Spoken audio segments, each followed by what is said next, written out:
Welcome back. Today is our brief review day for test number 3. The test is on all of the materials since test number 2, but of course much of this material relies on earlier materials. So while I won't be explicitly testing earlier material, I assume that you still know it. Let's see, so the test is coming up. Make sure you look at your calendar for the exact dates that you're going to want to take that you need to take that test in. And let's go ahead and take our quick look here. Subject areas for the test: applying trigonometry, coordinate systems, parametric equations, law of cosines and law of sines, identities, proving them, simplifying sums of sine and cosine, analyzing complicated functions involving trig functions. Those are the ones where we had something like e to the t times sine of t.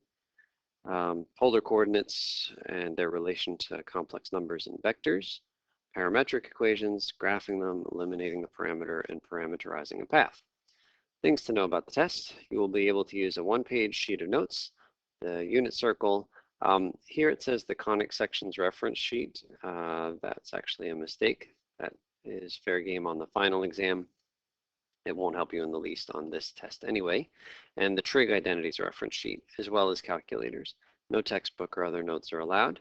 The test is written to be 1 hour in length, but you can take up to 2 hours. Call the GCC Testing Center ASAP to make a 2-hour appointment to take the test. Below you'll find a reading assignment and questions of the day due the class after the test, and we're going to do one sometimes, always, never question and then call it a day. So there's the assignment for after the test. Fill in the blank with the word always or sometimes or never and discuss with a neighbor. Well, hopefully your neighbors are up on their pre-calculus so that you can discuss with them. 1/2 sine of 2 theta will blank have the same value as tan theta cosine squared theta. So will it always have the same value? Will it sometimes have the same value, or will it never have the same value? So my first inclination here is to just check a value of theta, plug theta equals something into both of these. I caution you against using nice values of theta like 0 and pi. I like to pick crazy values of theta, so I'm going to try 17. So I've actually already typed this into my calculator here.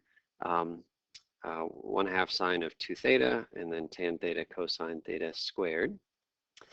And so we can see that, to like 10 decimal places or something, these are the same. So that's pretty compelling that this is going to be an identity, right? I mean, it would be quite a coincidence if they weren't always equal to each other, but they randomly happen to equal each other at 17.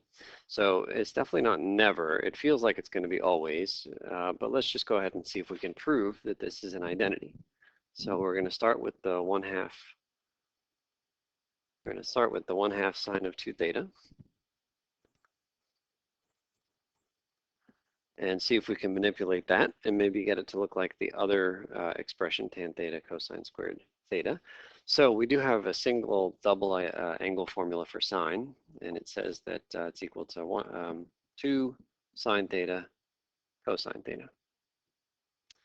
And we can cancel the 2 and the 1/2. So apparently this expression simplifies to sine theta cosine theta, and I don't really know where else to go from there. So let's then change gears and go to the other expression. Remember, you can't make them equal to each other when you're trying to prove an identity. You have to manipulate them separately. Okay, one thing we could do with tan is replace it with sines and cosines.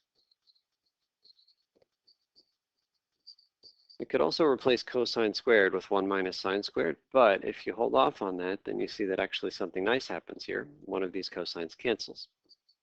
So here we get sine theta cosine theta. And that is exactly the same as that, which seems to mean the answer is always. They're always equal. We just proved the identity. Okay, always is it's a most of the credit answer, but it's actually not a full credit answer. And this question is quite sneaky in that way.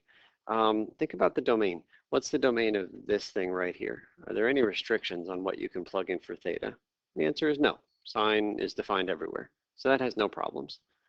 But what about over here? Are there any restrictions for what you can plug in for theta? Well, cosine has no problem, but tangent has plenty of problems. And you need to make sure you don't plug in a value of theta where tangent has a problem. So the answer is actually sometimes. If there were another choice that said almost all the time, I'd pick that one. But for example, if you let theta equal, let's see, so where's the first asymptote of tangent? Pi over 2. So if I said at theta equals pi over 2, tan theta is undefined.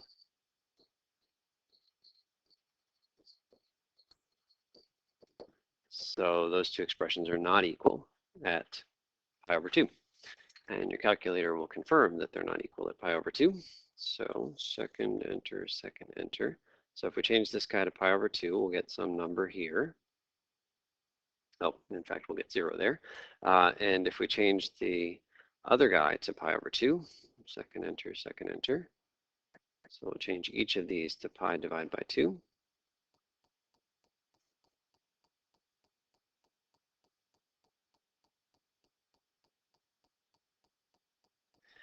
Then, well, if they're equal, it should be 0, but in fact, it's giving us a domain error because of the asymptote at pi over 2. So they aren't equal everywhere, almost everywhere. As long as you're not at one of those asymptotes, they're equal. Okay, good luck studying for the test. Let me know if I can help.